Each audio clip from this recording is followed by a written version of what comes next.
আপনি মনে হয় এতদিন জানতেন যে টাকা সুদের উপরে দিলে মনে হয় সুদ খায়। জি না, ও সুদখোর না, ওর চেয়ে বড় সুদখোর যে মান সম্মান নষ্ট করে মানুষের মান সম্মান নষ্ট করা হলো সুদ।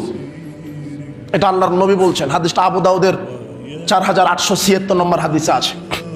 আল্লাহর নবী বলছেন কেউ যদি কারো মান সম্মান নষ্ট করে, আর আল্লাহর নবী বলছেন যে কেউ যদি কারো মান সম্মান নষ্ট করে আল্লাহ তার মান সম্মান নষ্ট করবেন।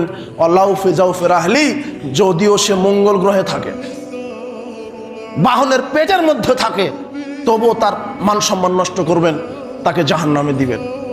খুব সাবধান, মানুষের মর্যাদাকে আপনি নষ্ট করবেন না, মানুষের আত্মসম্মানকে নষ্ট করবেন না। আপনি গীবত তহমত নিয়ে পড়ে আছেন, আপনার সালাত সিয়াম দিয়ে জান্নাত হবে না। মানুষের মর্যাদা সম্মানকে নিরাপত্তা দিয়েছেন কে? ইসলাম। ইসলাম সব নিরাপত্তা দিয়েছেন।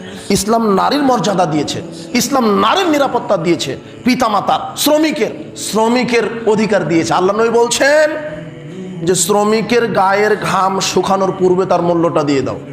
দেখেছেন ইসলাম কার নিরাপত্তা দিলেন? শ্রমিকের। আর আপনি কাজে নিয়েছেন, শ্রমিক কাজ করেছে, বেতন দিচ্ছেন না। অত জুলুম, সব দিকে জুলুম, অফিস আদালত কোর্ট কাছারি সব দিকে আপনি দেখছেন নির্যাতন। মানুষ আজকে অসহায় হয়ে গেছে, না বিচার আছে সুবিচার, না নিরাপত্তা, না সুবিচার, না আমার সম্পদ আমি রক্ষা করতে পারবো। একমাত্র এই নিশ্চয়তা দিতে পারে কে? ইসলাম। এটা বুঝতে হবে, এটাই বুঝতে হবে।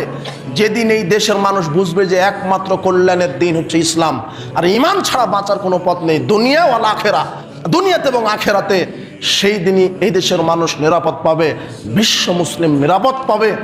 আজকে মুসলিমরা নির্যাতিত। আপনাকে কি দিয়ে এগুলি বুঝাই? আমার জ্ঞানের দুর্বলতা আমি আপনাকে বুঝাতে পারছি না, বলতে পারছি না যে আল্লাহর পক্ষ থেকে যে দ্বীন ইসলাম, যে ঈমানটা যদি আপনি ধারণ করতে পারেন তবেই আপনি নিরাপদ পাবেন। আজকে নিরাপত্তা চাইতে হয়, অথচ নিরাপত্তা দিতে বাধ্য কে? সরকার, এ রাষ্ট্র। হত্যার বিচার চাইতে হয়, ধর্ষণের বিচার চাইতে হয়। আশ্চর্য কথা, ধর্ষণের বিচার চাইতে হবে কেন? হত্যার বিচার চাইতে হবে কেন?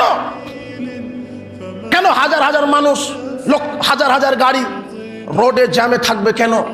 মিছিল মিটিং করেন জ্যাম করে, হরতাল করেন, মিছিল মিটিং করেন জ্যাম করে।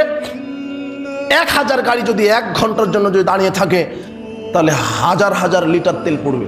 কথা বুঝেননি মনে হয়? এটা রাষ্ট্র অর্থের ক্ষতি।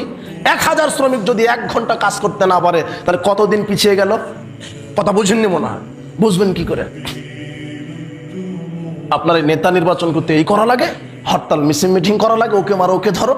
ইসলামের পথে ফিরে আসেন। যেদিন এদেশের মানুষ তাওহীদ বুঝবে, 1 সেকেন্ড লাগবে না, নেতা নির্বাচন হয়ে যাবে।